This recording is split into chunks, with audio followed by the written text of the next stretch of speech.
అందరికీ నమస్కారం. భాస్కర్ కిలి ఛానల్కి స్వాగతం. అసలు హిందువుల మధ్య మనం ఎప్పుడు చూసినా ఐక్యత అనేది లేకుండానే ఉంటుంది. వాళ్ళు ఎప్పుడు కూడా ఇతర మతాల వారిని సాఫ్ట్గా చూస్తూ వాళ్ళంతా చాలా మంచి వాళ్ళగా అనుకుంటూ వాళ్ళ మీదకే ప్రమాదాలని కొని తెచ్చుకుంటూ ఉంటారు. సపోజ్ కోవాబన్ గురించి ఏమైంది? మన హిందువులే ఆ ముస్లిం ఆయనకి ఎక్కువ డబ్బులు ఇచ్చారు, మన హిందువులే ఏదో జరిగిపోయింది అన్నట్టు తెగ ఫీల్ అయిపోయారు. మరి అదే హిందూ ఢిల్లీలో తరుణ్ అనే ఒక దళిత అబ్బాయిని అదే ముస్లింలు జస్ట్ ఆ మాత్రం హోలీలో రంగు చుక్కలు పడ్డాయి అన్న ఒకే ఒక కారణంతో చంపి పడేస్తే కనీసం ప్రక్కనున్న హిందువులు కూడా అడ్డు వెళ్ళలేదు. 15 మంది అనుకుంటా దాదాపు. వాళ్ళందరూ కూడా వాళ్ళ ఇంటికి వెళ్ళి ఆ ఇంటి మీద దాడి చేసినప్పుడు మరి ఆ చుట్టుపక్కలంతా కూడా హిందూసే ఉన్నారు కదా, ఒక్కడు కూడా కనీసం అక్కడ అడ్డుకునే ప్రయత్నం చేయలేదు. అనవసరంగా అబ్బాయి తాలూకు ప్రాణాలు అనేవి పోయాయి. మరి దానికి సపోర్టివ్గా ఆ కుటుంబానికి నిలబడిన హిందువులు ఎంతమంది, హిందూ కుటుంబాలు ఎంతమంది? ఇంకా గట్టిగా మాట్లాడితే ఎవరైతే ముస్లింలు చంపారో వాళ్ళకి సపోర్టివ్గా చాలా ముస్లిమ్స్ అనేవాళ్ళు ఈరోజు ఫండ్ రైజింగ్ అనేది చేస్తున్నారంట. ఎవరు? చంపిన ముస్లిమ్స్ కోసం.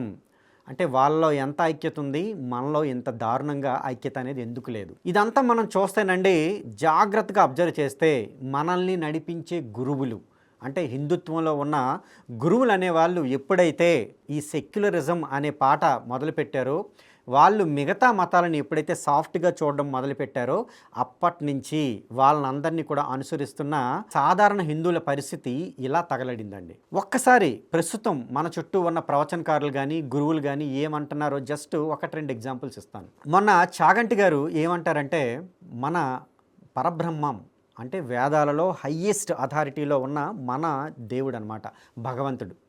ఆయన్ని రకరకాల మతాల వాళ్ళు రకరకాల పేర్లతో పిలుస్తారు. ఇస్లాంలో వాళ్ళంట ఈయన్ని అల్లా అని పిలుస్తారంట, అలానే క్రైస్తవంలో యేసు అని పిలుస్తారంట. మరి చాగంటి గారు అలా చెప్తున్నప్పుడు చాగంటి గారి కిందన కూర్చున్న భక్తుల్లోంచి ఎవరైనా లేచి ఆయన్ని ఇలా అడగలేదు, చాగంటి గారు లేదా గురువు గారు మీరు అంటున్నారు కదా అల్లా మన పరబ్రహ్మం ఒకటే అని, మరి మన అందరం కూడా కింద సగాలు కోసేసుకొని ఆ ముస్లింల్లో చేరిపోదామా, ముస్లిం మతం పాటించేద్దామా అని బహుశా ఆయన అడుగుంటే ఆయన ఏమని సమాధానం చెప్పుండేవారేమో. అంతేకాకుండా మన చిన్నజీయర్ స్వామి వారు ఒక వీడియో చాలా వైరల్ అయింది. అదేంటంటే ఆయన ఏమని అంటారంటే, హిందువులు అంటే ఎవరు అనగా వాళ్ళంట కాఫిర్లంట. కాఫిర్ అంటే అర్థం ఏంటి అంటే దౌర్భాగ్యులు అంట. అంటే హిందువులంతా కూడా దౌర్భాగ్యులు అని ఈయన చెప్తున్నారు. నిజానికి కాఫిర్ అంటే అర్థం అరబిక్ దీంట్లో అంటే ఆ డిక్షనరీ లేకపోతే ఆ భాషలో అర్థం సత్య తిరస్కారులు, అంటే అల్లాయే దేవుడిగా ఒప్పుకోని వారు అని అర్థం. అంతే తప్పించి దౌర్భాగ్యులో లేకపోతే ఇంకేదో కాదు. మరి జియర్ గారికి ఈ విషయం ఎలా తెలిసింది? బహుశా ఏమైనా జియర్ డిక్షనరీ అనేది ఏమైనా ఈయన గారు మెయింటైన్ చేస్తున్నారేమో. అంటే హిందువులకి ఒక గురువుగా చాలా పేరు గడించి ఉన్న ఈయన లాంటి వారు హిందువులు దౌర్భాగ్యులు అని చెప్తున్నారు అనమాట. అంటే ఏ రకమైన బానిస బుద్ధిలో, ఏ రకమైన బానిసలుగా మనం బ్రతుకుతున్నాం, మనల్ని మనమే కించపరుచుకుంటుంటే. నిజానికి ఇక్కడ ఇస్లాం కూడా ఏమీ కించపరచట్లేదు, సత్య తిరస్కారులు అన్న మాట మాత్రమే అన్నారు, పూర్తిగా దౌర్భాగ్యులు అని మార్చేశారు ఈయన. ఏమందాం? ఇలాంటి గురువులు మనకు తయారైతే ఎలా ముందుకు నడుద్దాం? అసలు ఎందుకు ఈ పరిస్థితి మనకి ఎలా వచ్చింది అని మనం జాగ్రత్తగా చూస్తేనండి, ఒకానొక టైంలో మనకి చాణక్యుడి లాంటి గురువులు కూడా మనకు ఉన్నారండి. ఆ చాణక్యుడు అనే వ్యక్తికి ఈ నందవంశం నుంచి అవమానం ఎదురైతే ఆయన ఎంతో కష్టపడి ఈ చంద్రగుప్త మౌర్య అనే వంశాన్ని కూడా స్థాపించి ఆ వంశం చేత రాజ్య పరిపాలన ఎంతో జనరంజకంగా చేశారు. అయితే నేను చెప్పాల్సింది దీని గురించి కాదు.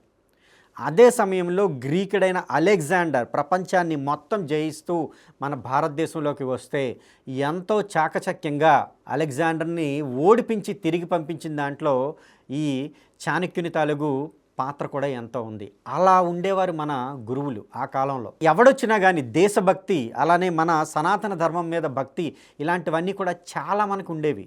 దానివల్ల ఎంతమంది విదేశీయులు వచ్చినా కూడా ఎప్పుడు కూడా భారతదేశాన్ని ఏదో తాత్కాలికంగా కాస్త జయించినట్టు కనబడినా పూర్తిగా తిష్ట వేసుకున్న పరిస్థితులు అయితే లేవు. మరి ఏం జరిగింది? ఆ తర్వాత అంత మంచి గురువులు మనకు ఉంటే ఆ తర్వాత ఉన్న గురువుల్లో ఏ రకమైన మార్పులు కలిగాయి అని మనం చూస్తే చాలా వరకు మన హిందూ మతంలో ఈ మూఢనమ్మకాలు అనేవి వ్యాపించాయి. అవి ఎంతవరకు వెళ్ళాయి అంటే, మన తాలూగు ఏవైతే ఆచారాలు ఉన్నాయో అవే మనకు కావాలి, ప్రక్కన అసలు ఏం జరుగుతుందో చూసి పట్టించుకోము అనే దగ్గర వరకు వెళ్ళాయి. సపోజ్ నేనేం చెప్తాను అంటే, ఇప్పుడు ముస్లిమ్స్ ఉన్నారు మన పక్కనే, పెద్ద దూరమేం కాదు కదా అరేబియా అంటే. అక్కడ ముస్లిమ్స్ ఎలా ఉన్నారు అనే విషయం భారతదేశంలో ఉన్న మనకు తెలీదు. అంతేకాకుండా మనం ఏ రోజు కూడా క్రైస్తవ దేశాలకి ఎప్పుడు మనం వెళ్ళలేదు. ఎందుకు వెళ్ళలేదు అంటే, మనం నిత్యం కూడా అగ్నిహోత్రం అనేది చేసేవాళ్ళం అనమాట. మన ఆచారాలు అనేవి నిత్యం పాటించేవాళ్ళం. ఒకవేళ సముద్రయానం చేస్తే అలాంటివి పాటించకుండా ఉండాల్సి వస్తుంది అని చెప్పి సముద్రయానం అనేది నిషేధం చేసేసారు కంప్లీట్గా. సో పొరపాటుని ఎవరైనా కూడా అలా వెళ్తే ఏం జరిగేది అంటే, వాళ్ళని ఆ కులం నుంచి వెలివేసేసేవారు. మరి ఇంకా వెళ్తాడెవడు? వీళ్ళకి విదేశాల్లో ఎవడు ఎలా ఉన్నాడు అనే విషయం ఎలా తెలుస్తుంది? అప్పటి వరకు మన రాజుల మధ్య ఎలాంటి యుద్ధాలు జరిగేవంటే, జస్ట్ మార్నింగ్ ఒక పలానా టైంకి వచ్చి ఒక సైరన్ వేసేవాళ్ళు, వీళ్ళు యుద్ధంకి వెళ్ళేవారు. డే మ్యాచ్లా అనమాట. నైట్ కూడా చాలా వరకు మ్యాచ్లు ఉండేవి కాదు. సాయంత్రం అయిపోతుంది అంటే మరొక హార్న్ వేసేవారు, ఎవడ మట్టుకు వాడు చక్కగా ఇంటికి వచ్చేసేవాడు. అంతేకాకుండా ఒక స్పెసిఫిక్ ప్లేస్లో మాత్రమే యుద్ధాలు జరిగేవి. ఆ పక్కన ఏ రాజ్యానికి సంబంధించిన ప్రజలైనా కూడా హ్యాపీగా పొలాల్లో వాళ్ళ పనులు వాళ్ళు చేసుకునేవాళ్ళు. ఏ రాజు వాళ్ళ మీదకి వచ్చినా, అంటే వాళ్ళ ప్రెజెంట్ రాజు ఉన్నా లేదా పక్క రాజ్యం తాలూకు రాజు వచ్చి ఈ రాజ్యాన్ని జయించినా కింద నుండే వాళ్ళకి ఎటువంటి అపాయం కూడా జరుగుండేది కాదు. వాళ్ళంతా కూడా ధర్మబద్ధంగా పరిపాలన చేసేవాళ్ళు కనుక ఆ ఏవైతే యుద్ధాలు ఉన్నాయో అవి కేవలం ఆ రాజ్యాలు, సైనికులు, రాజుల వరకు మాత్రమే ఉండేవి తప్ప ప్రజల మీద ఎటువంటి ఎఫెక్ట్ కూడా పడి ఉండేది కాదు. అంత ధర్మబద్ధంగా మన తాలూకు భారతదేశంలో జరిగేవి. కానీ మరి ముస్లింలు ఎలా ఉండేవాళ్ళు? అలా ఉంటారా?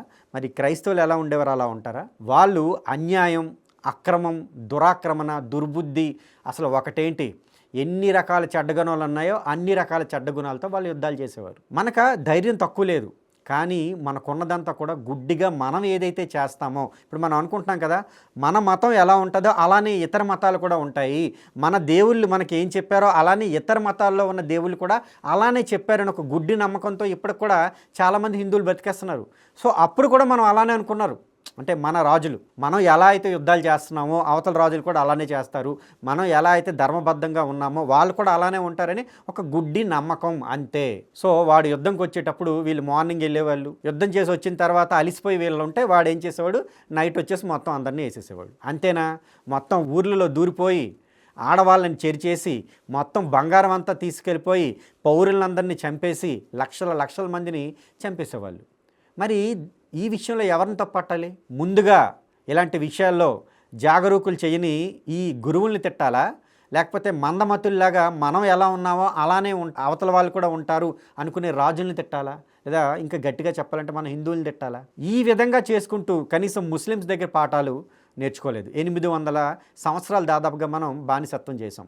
ఆ తర్వాత 200 సంవత్సరాలు బ్రిటిషర్ వారి చేత, అంటే క్రైస్తవులు, అంతకు ముందు కూడా బ్రిటిష్ వారి కన్నా ముందు కూడా వచ్చారు ఈ ఫ్రెంచ్ వాళ్ళు, డచ్ వాళ్ళు, ఇలా రకరకాల మంది, వాళ్ళంతా కూడా క్రైస్తవులే. మరి వాళ్ళు మన మీదకి వచ్చినప్పుడైనా వాళ్ళు ఎలాంటి వాళ్ళు ఏంటనేది మనం ఎప్పుడైనా తెలుసుకున్నామా? తెలుసుకునే ప్రయత్నం చేయలేదు. ఎందుకు అంటే ఎలా తయారైంది అంటే, హిందూ మతం అనగానే ఒకప్పుడు ఎలా ఉండేదంటే పారే నదిలా ఉండేది. అంటే నీరు ఫ్రెష్గా వచ్చేది, ఫ్రెష్గా వెళ్ళిపోయేది. అది ఈ మూఢనమ్మకాలు ఎక్కువైపోయి ఎలాంటి పరిస్థితి అయింది అంటే, అదొక మురికి కాలువలాగా తయారైంది. అంటే ఒక దగ్గర స్టాగ్నేట్ అయిపోయిన వాటర్లా ఉండేది. అది ఏమవుతుంది, వాసన పట్టేస్తుంది, ఎందుకు పనికి రాకుండా ఉంటుంది. సేమ్ అలాంటి సిచ్యువేషన్ వచ్చింది మనకి. అలా రావడానికి కూడా కారణాలు ఏంటంటే, చాలా వరకు ఈ గురువులు వీళ్ళు పూర్తిగా రకరకాల ఫిలాసఫీస్ అనేవి మనకున్నాయి.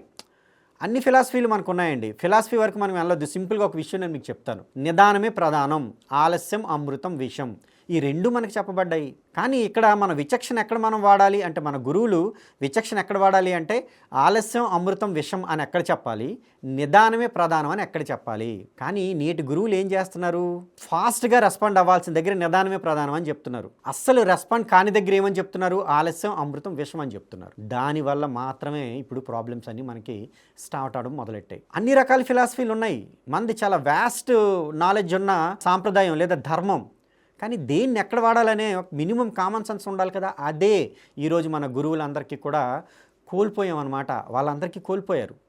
సో అసలు ఇస్లాం ఏంటి, లేకపోతే క్రైస్తవం ఏంటి, అది ప్రపంచాన్ని ఎలా నాశనం చేసింది వీళ్ళకి తెలీదు, లేదా తెలుసుకోవాలని ప్రయత్నం చేయట్లేదు. ఈరోజు మన గురువులు ఇలా అవ్వడానికి రీజన్ ఏంటి అంటే, నాకు 2 విషయాలు ఇక్కడ అర్థమవుతున్నాయి. మొదటిది డబ్బు. అరే ఊరికే మనం చెప్తుంటే వచ్చి పడుతుంది, దాన్ని ఎందుకు కాదనుకోవాలి. బట్ ఇది కూడా నేను ఒక కారణం అయి ఉండొచ్చు, బట్ పెద్ద కారణం అని అనుకోను. ఇంకొకటి ఏంటంటే గౌరవం. ఈ గౌరవం అనేది, సపోజ్ మీరు ఎవరినైనా కూడా వ్యతిరేకించారనుకోండి, దేన్నైనా, అటు నుంచి రెసిస్టెన్స్ వస్తుంది.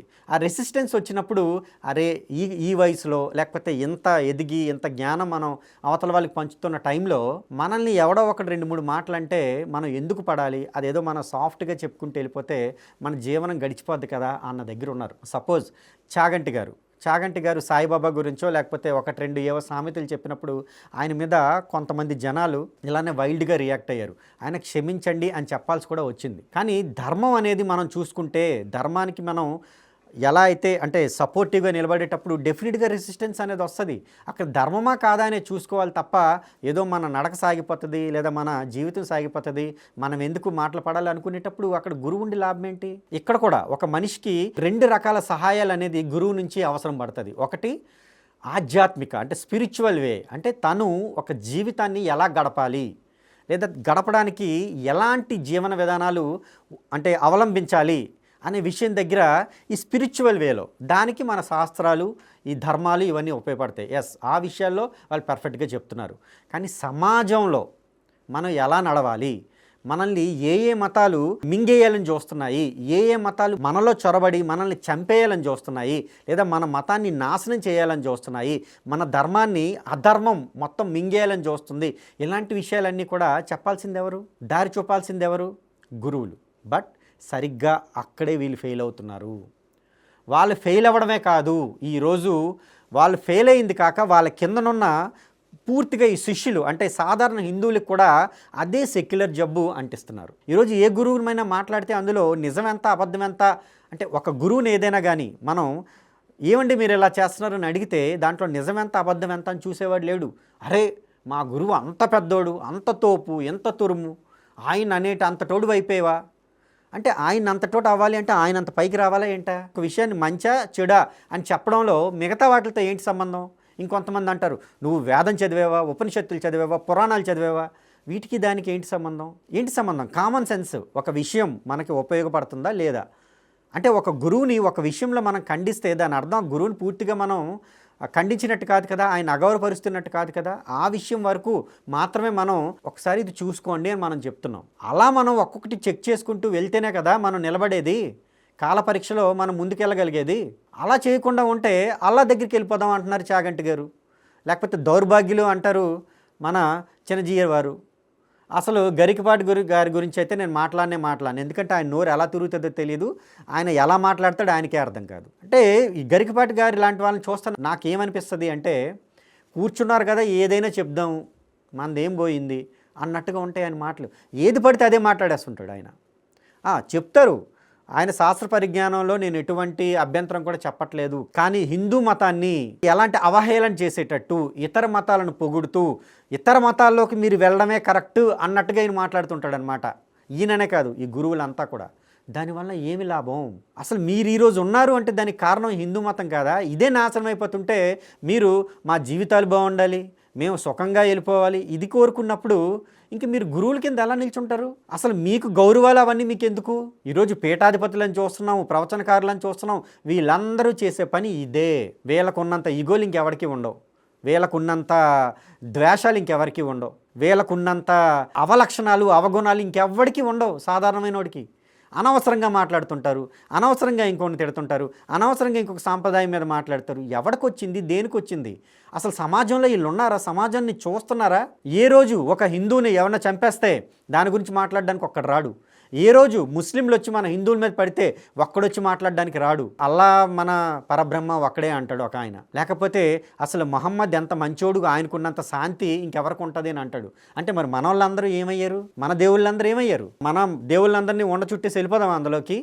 అసలు రకరకాల పేర్లతో ఉంటే అన్ని గ్రంథాలు ఒక దగ్గర కలిపేస్తాం కదా. దీనికి బైబిలు, దీనికి ఖురాన్, దీనికి భగవద్గీత, లేకపోతే దీనికి భారతం, రామాయణం, వేదాలు, ఉపనిషత్తులు అని ఎందుకు పెట్టాం పేర్లు? ఎందుకు పెట్టాం? ఖురాను, బైబిల్ మన తాలూ గ్రంథాలు తీసుకొచ్చి పెట్టేద్దాం కదా.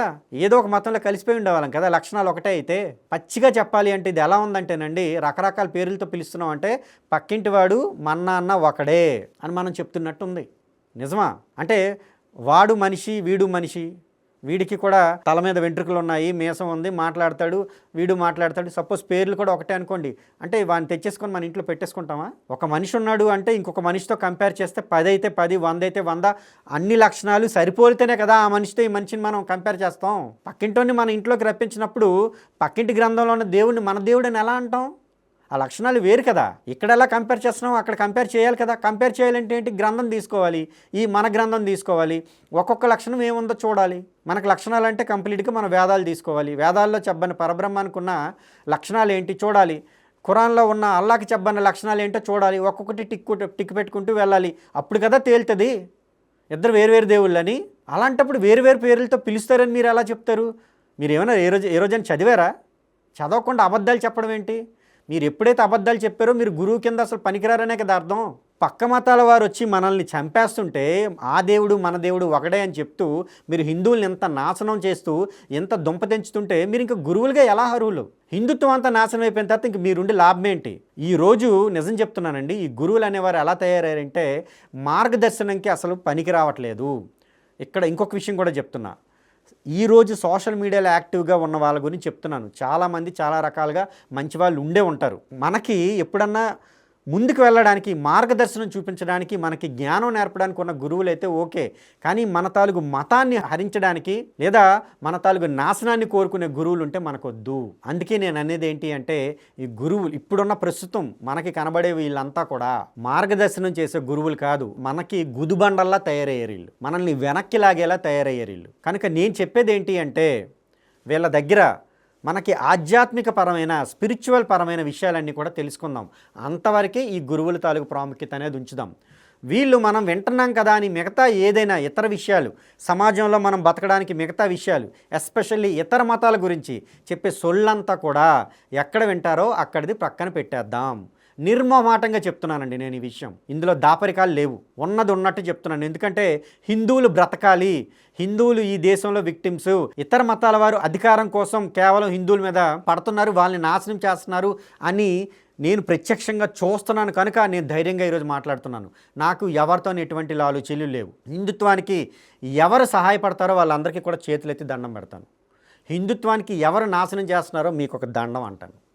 ఇందులో ఎటువంటి మొహమాటం లేదు. కావాలంటే ఎవడైనా నన్ను తిట్టుకోండి, నాకు పోయేదేమీ లేదు.